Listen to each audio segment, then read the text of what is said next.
And thank you, Maggie. And welcome everybody to our employee town hall meeting. And thanks for sharing the slides at the beginning of the meeting of the great, some of the content from the last Cherry Hill Chronicle, our employee newsletter that we put out last week. A lot of good information in that newsletter, and I encourage everybody to check that out. So welcome everybody. We've got basically three big things on the agenda this morning. And the first is a report out on our employee survey action plan. That's kind of the headline from for today's town hall meeting. And we'll have a report from our DEI and B facilitators. They'll have a presentation on their input into the employee survey response plan and what they found through their facilitated conversations with city staff. We also will have the discussion about next steps in the employee survey response plan and the call to action for that. So looking forward to that conversation. Second item on the agenda is I'd like to brief city staff on the departmental initiatives that flow out of the council strategic priorities. We talked about the council's adopted strategic priorities last March, and those got folded into our budget initiatives. And now we're trying to articulate some of the top sort of key citywide initiatives that will be moving forward that are aligned with the council's strategic priorities. And then last on our agenda, Sherry will be with us to provide updates from the Human Resources Department. So first off on our agenda then is the employee survey action plan. And I'm going to turn it over to our facilitators for their presentation. And before I do so, I just want to thank our facilitators. I see them there in the Oak Room. Joe, Herb, and Caitlin are there around the table, and Nikki has been a key member of that team as well with the facilitated conversations. And I want to just note kind of my gratitude for the leadership of our facilitators. I think this has been a key element of moving the city forward. And I look forward to their presentation. I might have a few extra additional comments after the presentation, but I did get the benefit of this presentation about 2 weeks ago. And I'm really pleased that we can now share this with the full workforce. And then Jenny will talk us through some of the upcoming steps in putting together an action plan that will be employee driven in response to some of the issues that are identified. Joe, can I turn it over to you and the team? Yes, sir. I think, Jenny, are you going to share or do you want us to do it ourselves? Nope, I can do it. Okay. Before we get started, I do know, I want to say that Wyatt mentioned we did give this report a week or so ago to him and Jenny and Andy, but this is an abbreviated part of that. We did send out the full report to the organization. So we just wanted to touch on some of the highlighted points, but the one we sent out to you was the one we gave the executive team that has everything in it. So I just wanted to say that before we get started.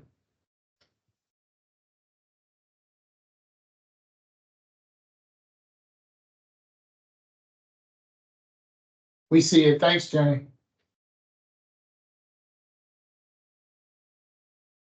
Can you go to the next slide, please?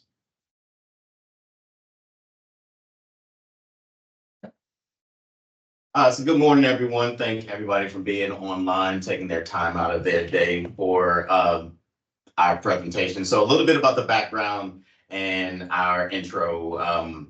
This was sort of came from the Przybylski study. Excuse me, I always have a hard time saying that word. And between April and May of 24, we held 17 facilitated sessions throughout the organization, different from management down to regular workers. And we came up with it's 50, I'm sorry, let me back up. The 51% of that disagree with the employees that were treated equally and fairly. That's how we came with the Provolsky study, is how we came up with starting the facilitations with that topic right there, right? So if you look, 39, I cannot read that. 8.3. 38.3, excuse me, I have no readers on 38.3, agreed that we were being treated fairly, and 51% didn't. So that is how the whole facilitation started. Next slide.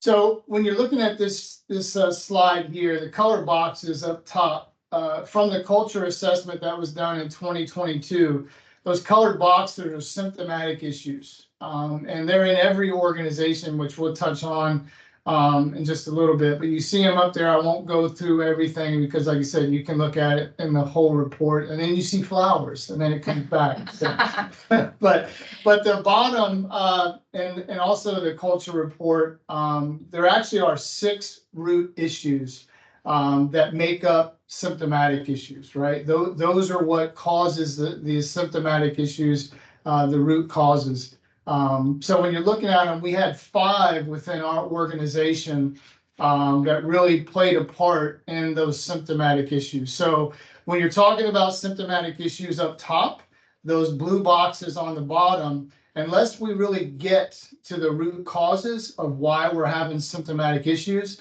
we're never going to fix the problems that exist. Next slide.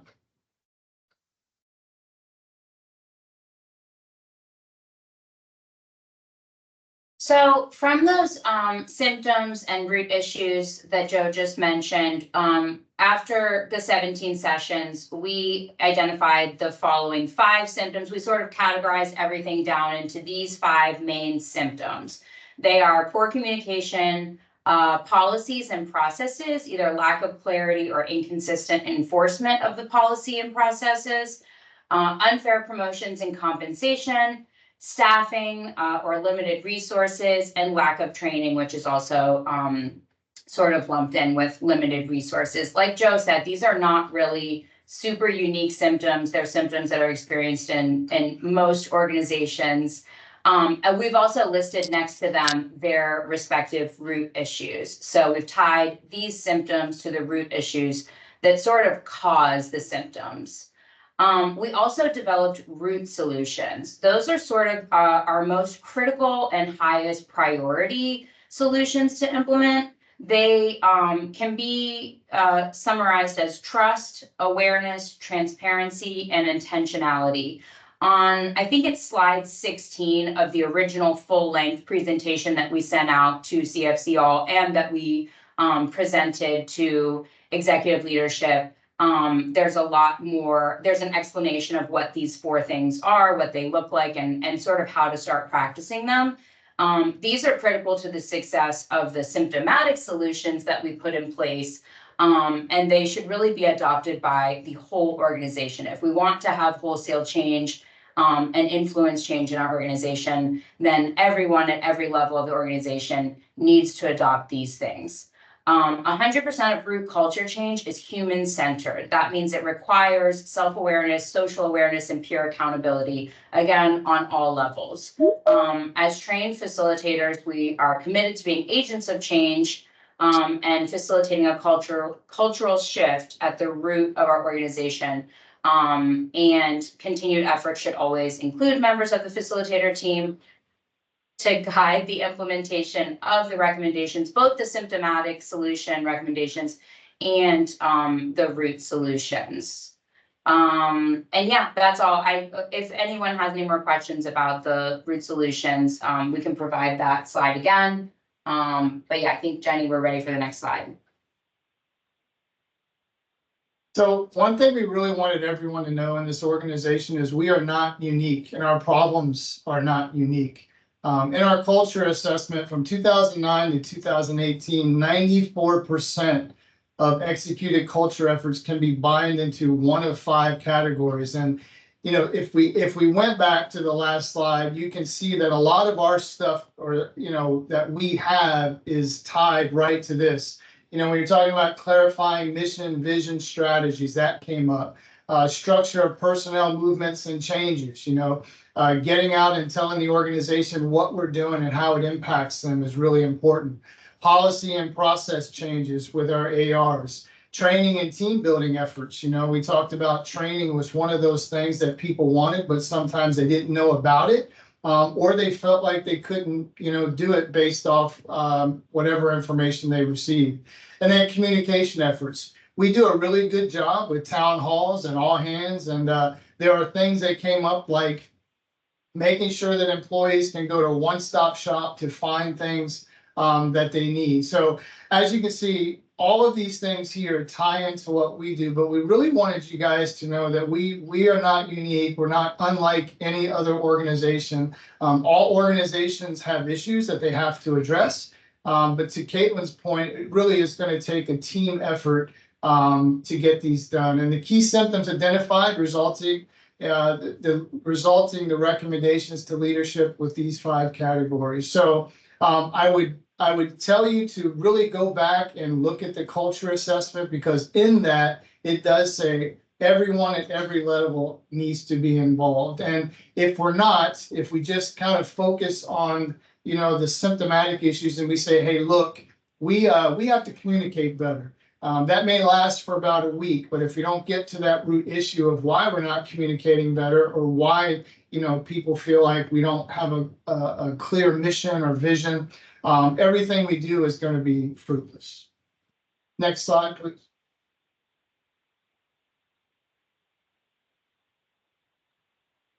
So what's next? You know, the report, you know, basically said the employees need to be a huge part of this. I know we all are busy. We all have a ton of stuff that we're doing, you know, especially with summer coming up with vacations, and then fall rolls around. So there's really no down season or down time for any of us. However, if we're going to change, and if this organization wants to change, and if people want to see change in this organization, it has to be employee led. We have to step up. And that doesn't necessarily mean everybody in the organization, but we need people. We need people in this organization that want the change to be the change, right? And so forming a employee action group, Jenny is going to head that up on July 6th, oh, I'm sorry, July 15th. And interested employees should come to this meeting. You can contact any one of us from the facilitation team. You can contact Jenny. There's multiple ways, whether you email, phone call, text. You just want to know more. There's certain things that you don't necessarily understand just from this presentation. Call one of us. Let us know. That's the important part. The important part is not just to go to the facilitations and get some things out. Now it's a call for action, right? And just like for us, when we decided to become facilitators, now we're just asking for people to now help us change the culture and some of the things that we want to change in the city. I think I just want to add also the employee action working group that Jenny's going to be heading up, and all of the work, you know, that's going to be happening. I feel like, you know, the symptomatic solutions that we recommended, the working group will sort of be evaluating those and prioritizing them and talking about how to implement those. But the root solutions are really anyone in the organization can start working on those right now. You don't have to join a working group. If, you know, the facilitators are available if anyone wants to discuss what or how, you know, to implement those root solutions. But I just want to highlight that, you know, as we, you know, presented, we really have more work to do on root solutions and getting our whole organization to adopt those. So while the employee action working group will be focusing on symptomatic solutions, and implementing those, we all can start participating right now, in root solutions to make a difference and make a positive change in our organization. Next slide. So if you guys have any questions, or you need to reach out to us for anything, you can do that at facilitators@fallschurchva.gov. I know that I do see a question up there. Oh, sorry, I don't see a question from someone, so I'll just move right along. Yeah, you can reach out to us anytime, or you can reach out to us individually, which when I sent out the whole slide from what we gave to the executive group, all of our names and emails are on there as well. So if there's nothing else here, Wyatt, I'll turn it back over to you, sir. All right. Well, thank you, Joe, Herb, Caitlin, and Nikki. Thank you for your leadership. I do want to just share with the organization a couple of thoughts before Jenny talks about some of the next steps. When Jenny, Andy, and I met with the facilitators, we gave them our full support. We want to be the change we want to see and in the organization. And I think that's sort of Caitlin's point at the end there, that and we are going to take concrete steps, yes, in an action plan, but there's nothing to stop us right now from being the change we want to see. And so I think that's a key message. For those who are wondering a little bit about what this is all about, I'll say just a few thoughts. When we did an employee survey in the past, what we typically did in response is that the department directors developed an action plan in response to the employee survey. And so in some respects, those were all well-intentioned, but it was sort of like checking boxes. And this process is different and very intentionally different. One, the employee survey, people took time to fill out that survey. That's really great quantitative data.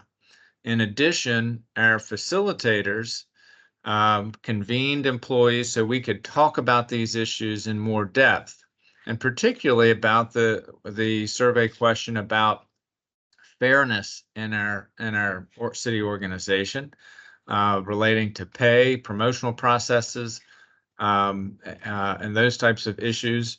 A lot of comment came out through those of qualitative information about what we mean in that survey response. And so with that additional information, now we can now enlist employees to identify things that we collectively can do differently. What will we do more of as an organization? What will we do less of as an organization so that we can move with intention in the direction we want to go? So I'm, again, very grateful for the leadership of our facilitators.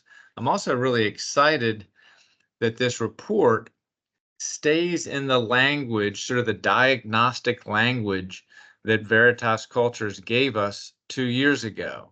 That continuity of language and diagnosis, I think, is very helpful for us to sustaining change in the organization. So those are a few thoughts that I have on it.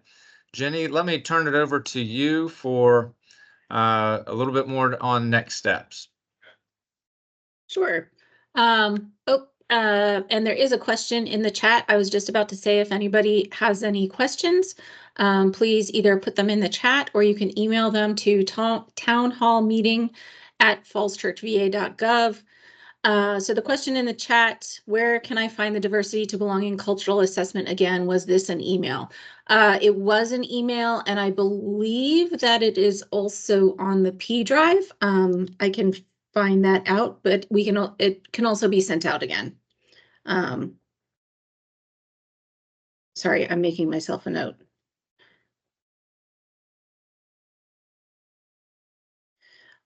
So in terms of next steps, so I did put some information in the chat, and the facilitators also mentioned it as well, that there will be an interest meeting next Monday at 10 a.m. at 10 a.m.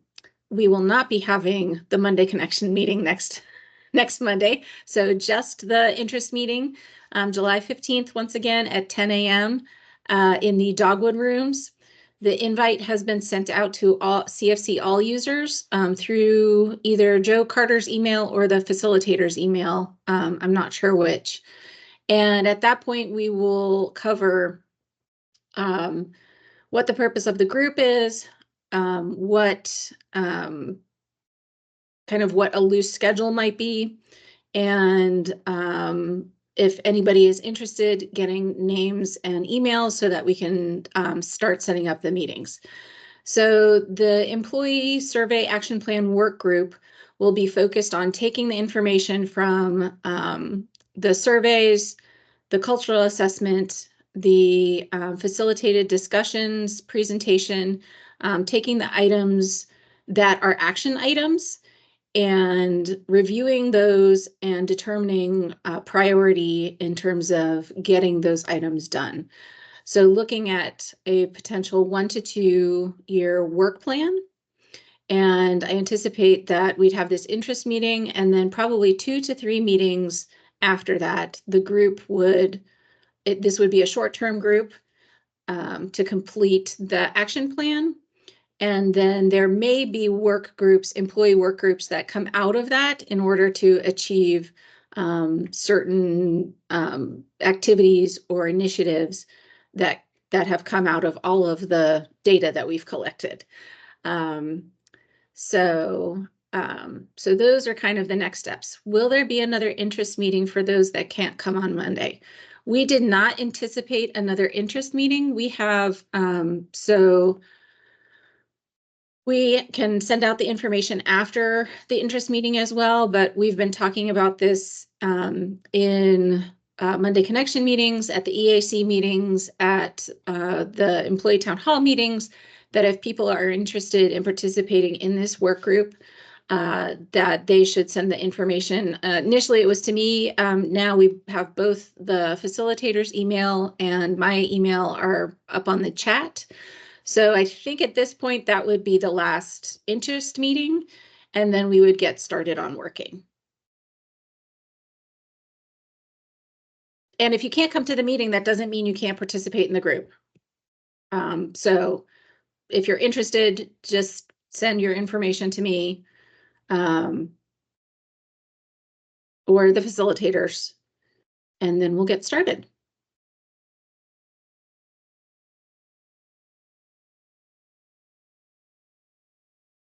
All right, thank you, Jenny. And I'll keep monitoring for other questions as well. Okay. All right, well, thanks again to our team of DEI&B facilitators, and Jenny, thanks for your leadership on carrying the work plan forward with employees. So that commitment, again, as you said, is about 2 to 3 meetings to develop the work plan, and really hope people who might be interested in that work will step forward. So I'm going to shift now to a discussion of the departmental initiatives, and let me share my screen. And let me just do a quick check. Can everybody see the Adobe screen?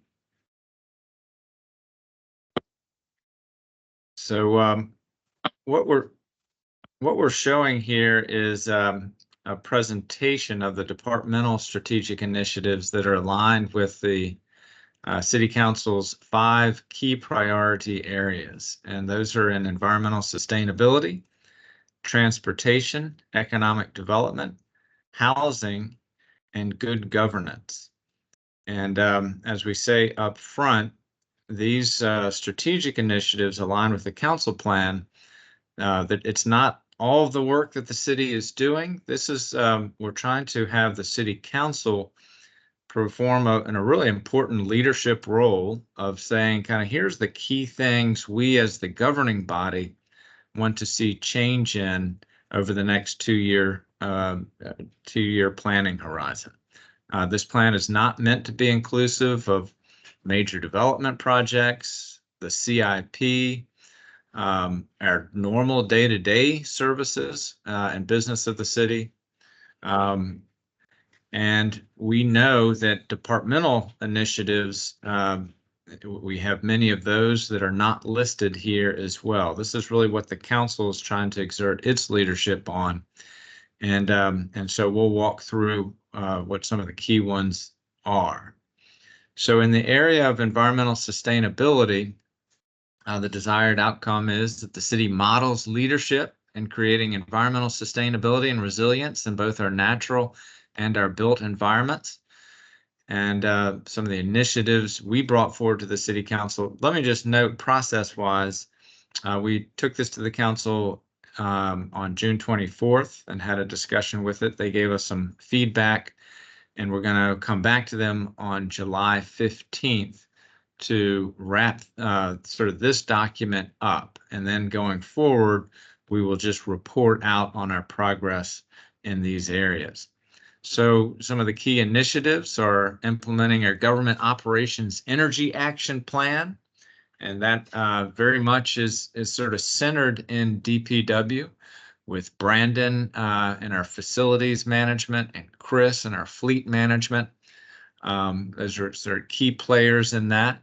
Our community energy action plan, that Kurt is one of our key leaders in doing that work, coordinating with the community on how we can reduce our carbon emissions. Identify and prioritize open space acquisitions and provide funding through the CIP for open space acquisition. So that's going to be principally Rec and Parks, working with planning to identify those prioritized parkland expansions. I'd recommend potential code amendments to increase canopy coverage standards in the city. That's coming from our city arborist, Charles Prince, working with planning on that one. Develop options to pay for solid waste services that incentivize waste reduction and promote equity. And Lonnie Marchetti is our staff lead on that item. Let me see here. Try to advance my screen. In the area of transportation, getting funding for Metro. That's kind of a big regional initiative that the city council is involved in. Cindy Mester is our lead on that, working with Carrie O'Danino and others, and Melissa, and helping on strategy in that area. The Bike Master Plan, that work is ongoing with Carrie O'Danino in the lead, supported by Jenna Drummond and Hejin Kim, working together as a team. Complete the Americans with Disabilities Act transition plan. We've had our kickoff meeting last week, and that's in DPW with Zach and Tara in the lead on that. Embracing the principles of complete streets and Vision Zero. That's DPW, CPEDS, and police principally working together on making sure our transportation network is safe for all users. Implement adjustments to the streetscape standards through engineering and administrative solutions. A lot of that has to do with the brick that we have on our street crossings. DPW and CPEDS are on the lead on that. In economic development, the desired outcome: successfully recruit, attract, and maintain support for and expand businesses within the city to achieve the ideal of being a 15-minute city and to diversify the city's tax base. So some of the initiatives in this area: updating the building permits process to leverage technology to improve the customer experience. Obviously, our building safety team is central to this effort, and Jenny and IT are assisting them with these updates. Communications also, in terms of streamlining the web page, in terms of how we explain the process to the public. Updating the payment processes. So this is kind of all the business that the city does with the community, whether it's tax payment, parking tickets, you name it, how people do that business with the city. The treasurer is key in that process, the commissioner of revenue. And Jenny also will be leading that internal process improvement. In terms of sense of place, complete and maintain city features that help deliver an attractive sense of place, and DPW is central to that effort. along with many departments, but CPEDS often is on the front end of that in terms of planning and working with community to identify those key areas that we can improve, including the parklets as an example. I develop a plan for the Gordon Road Triangle that includes a long-term solution for the city's property yard. With Zach and DPW's leadership, we have a feasibility study for the property yard, and we have a CIP project in FY27. So over the next 2 years, we'll be doing planning for the whole Gordon Road Triangle in terms of that larger area as we move forward our plans to update the city's property yard. We have an Urban Land Institute technical assistance panel that we're trying to get on this topic for this fall. Provide parking requirement relief for existing commercial buildings. This is something for some of our older buildings to make it easier for their tenants to move in and give some waivers for their parking requirements. So those are 5 initiatives in economic development. There's a lot happening in housing with the desired outcome of the city has a range of diverse, attainable, and sustainable housing options for all. So Human Services Department is central to many of these efforts. Preserve affordable housing in the city. So these are committed ADUs, preserving those into the future. Place eligible persons into the 99 new affordable dwelling units. We were just talking with Kayleen this morning about Broad Washington is getting their some of their certificates of occupancy right now, and she's working the ADU program with that building, and will be for the West Falls project and then Founders Road 2. So a lot of new units coming online. Form the Virginia Village Redevelopment Planning Work Group.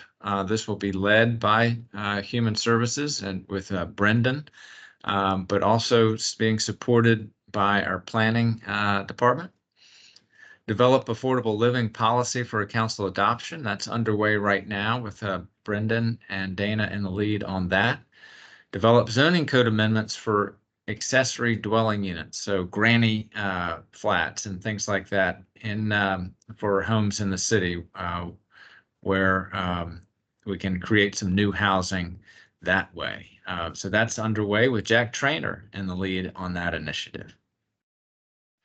So good governance, we've got a lot happening in this space. In terms of what the city council has in terms of initiatives, we'll list those.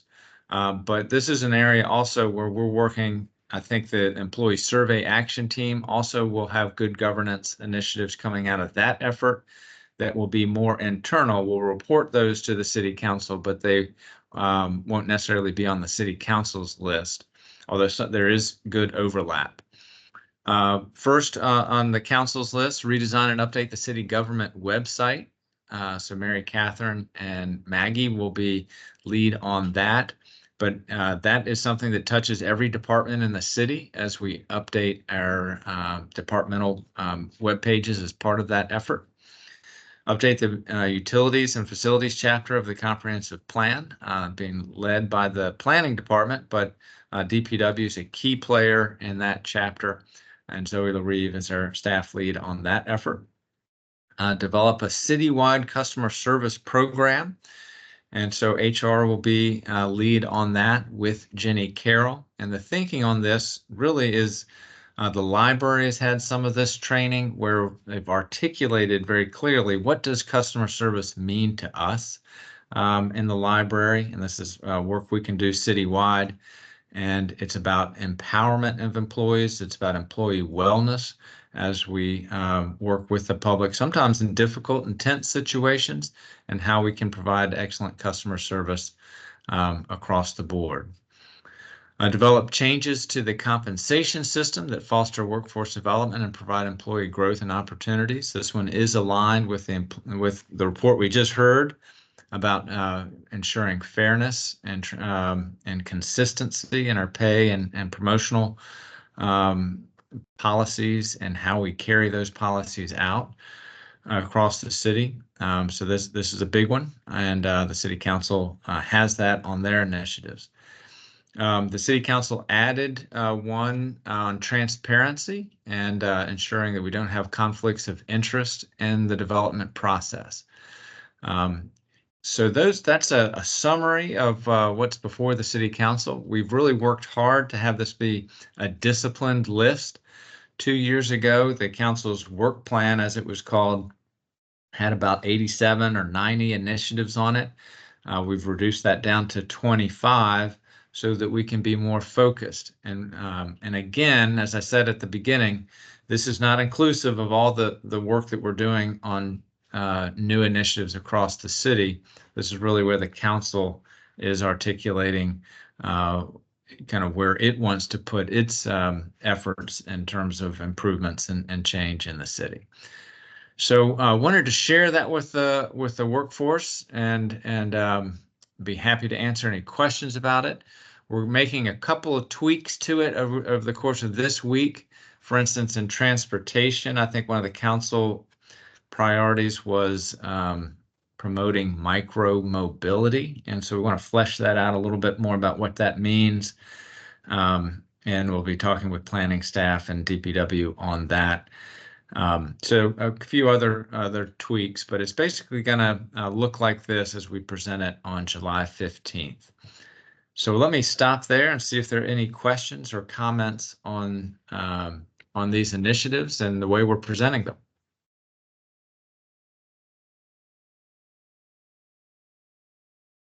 And I'm also going to stop sharing. And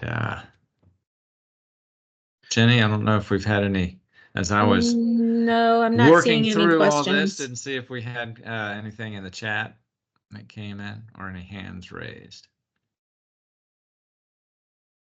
Well, I appreciate. No. Sorry. Go ahead. Okay, I think you're saying no comments or hands raised in the chat. Nope. All right. Well, as we go forward, we will be obviously working with all of the staff. And as I mentioned, also under good governance, that's an area where the department directors are also taking in feedback from staff and including the employee survey work group on other internal improvements that I think would nest in that good governance category of areas that we are going to put our focus and our efforts on in terms of change that affects everybody citywide.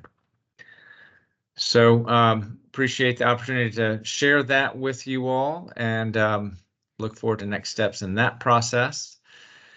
And now Sherry is up for reports from Human Resources. And I haven't seen Sherry yet today, so I think it might be Latanya who's gracing us with her presence with reports from HR. And we might be putting you on the spot. Sherry had said, you know, I'd like to always have a slot at the employee town hall meeting just in case there are things from Human Resources to share with everybody.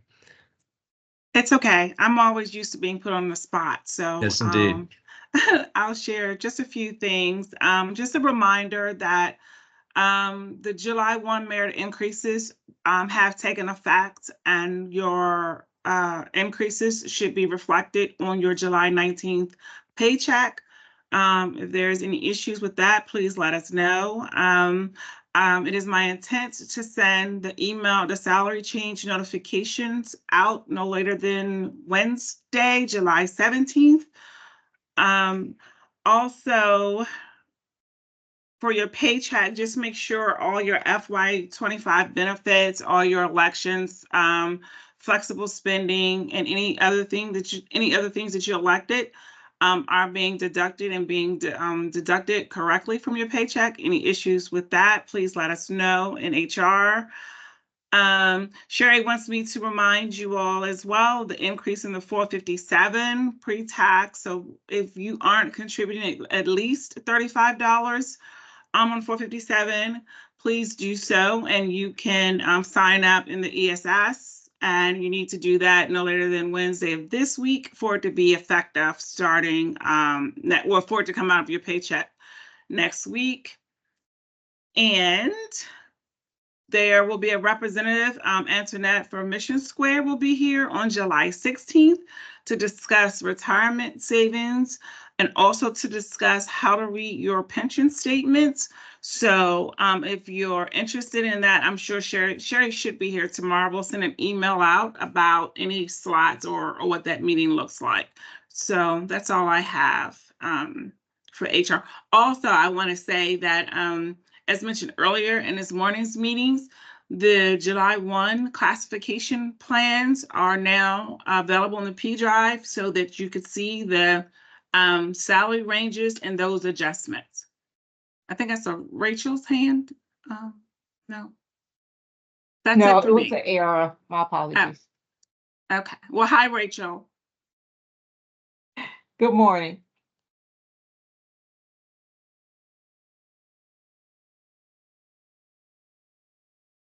Thank you, LaTanya.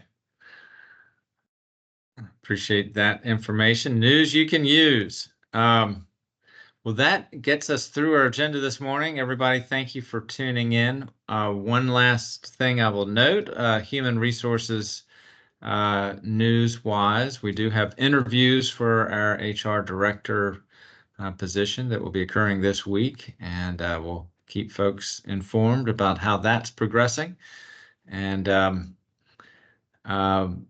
I think that is it for this morning, everybody. I hope everyone stays cool, and it is dangerously hot out there. And for all of us that work outside, please do follow best practices that Joe Carter has been sending out for making sure that we stay safe during heat advisories. And appreciate all the hard work that's happening out across the organization. Everybody have a great week, and we'll see each other next month at our next town hall meeting, if not before. Thank you, everyone.